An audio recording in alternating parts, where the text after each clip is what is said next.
De Madame Sylvie Ferrer à Madame la Ministre de l'Éducation nationale et de la Jeunesse. La parole est à Madame Sylvie Ferrer. Merci Madame la Présidente. Madame la Ministre, l'année dernière, j'étais à la même place pour alerter sur le même sujet, celui des fermetures de classes et d'écoles. Rentrée 2023, c'est 12 classes que le gouvernement décidait de fermer sur mon département, les Hautes-Pyrénées. En 2024, vous décidez d'en fermer 6 de plus, à Bagnères de Bigorre, Pouzac, Adast, Lannemezan, Tournouse d'Arrée et la Battue-Rivière. Si ces noms vous sont pour la plupart inconnus, c'est parce qu'ils ne sont pas ceux de grandes métropoles. Alors, encore une fois, vous décidez de mépriser les territoires ruraux. Parce qu'en plus du démantèlement de nos écoles, les urgences de Bagnères de Bigorre sont fermées la nuit. L'abattoir intercommunal est en sursis et maintenant 6 classes de plus. Qu'allez-vous détruire encore? Combien de combats devront encore mener celles et ceux dont le seul crime fut à vos yeux de naître dans une zone hyper rurale? Depuis Paris, dans cette belle assemblée, c'est difficile à réaliser, mais dans nos campagnes, les parents vont souvent travailler à plusieurs kilomètres en voiture et n'ont pas toujours le temps de déposer leurs enfants à l'école. Dans nos campagnes, les élèves doivent se lever aux aurores pour ne pas manquer l'unique bus qui pourra les porter en cours, vestige d'un service public des transports lui aussi délabré. Dans nos campagnes, nos enfants ne se sentent toujours pas légitimes et osent toujours moins entreprendre de grandes études à cause d'un mépris permanent qu'on accole à leur lieu d'origine. Aujourd'hui, c'est tout un pan entier de la France qui se meurt aussi parce que vous condamnez sa jeunesse et donc son avenir. La carte scolaire désastreuse des Hautes-Pyrénées est celle de toute une France que vous qualifiez de périphérique.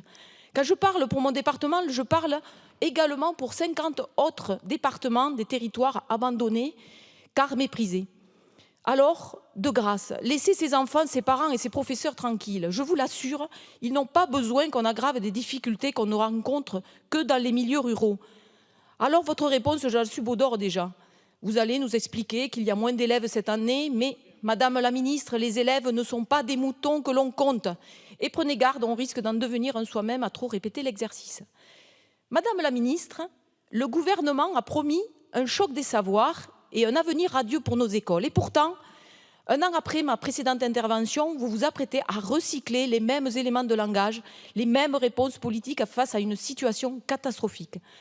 Alors, au lieu d'essayer de trouver de bonnes formules, est-ce qu'il n'est pas temps de se mettre au travail pour enfin trouver les bonnes solutions? Je vous remercie. La parole est à Madame la Ministre déléguée chargée des personnes âgées et des personnes handicapées. Merci Madame la Présidente, Madame la députée Sylvie Ferrer.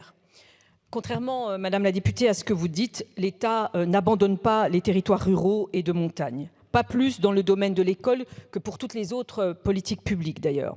Dans un contexte de baisse démographique, parce que c'est ça, c'est factuel, c'est la réalité, c'est la réalité.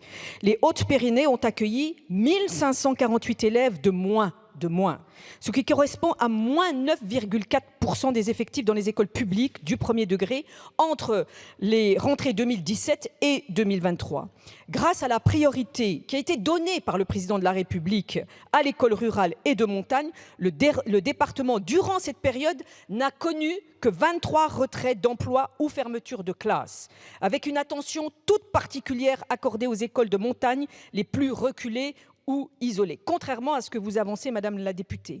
Malgré les évolutions récentes de la carte, le taux d'encadrement dans votre département, mesuré par le ratio donnant le nombre de postes d'équivalent temps plein pour 100 élèves, est passé de 5,83, Madame la députée, à la rentrée 2017 à 6,37 à la rentrée 2023, bien au-dessus de la moyenne nationale qui est de 6. Et il devrait encore augmenter à la prochaine rentrée. Le nombre d'élèves par classe, en valeur absolue, le nombre d'élèves par classe, Madame la députée, s'élève à 20 élèves à la rentrée 2023, significativement plus favorable que la moyenne nationale qui est de 21,5 et a nettement diminué par rapport à la rentrée 2017 où il était de 21,1%. Les priorités dans l'élaboration de la carte scolaire des Hautes-Pyrénées ont été d'assurer l'équité territoriale, l'évolution du réseau des écoles pour favoriser l'ambition scolaire et les apprentissages, l'amélioration de l'inclusion scolaire en milieu ordinaire.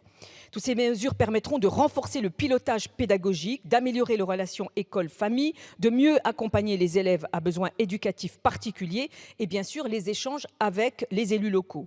Enfin, une réflexion est engagée avec l'ensemble des acteurs du territoire dans le cadre cadre de l'Observatoire des dynamiques rurales afin de créer des structures scolaires qui répondent aux exigences des parents d'élèves. Un accueil scolaire et périscolaire amélioré, des temps de transport réduits, parce que le transport effectivement est important, une dynamique scolaire visant à la réussite et à l'ambition, bien sûr, de tous les élèves. Je vous remercie, Madame la députée. Je vous remercie, Madame Ferrer.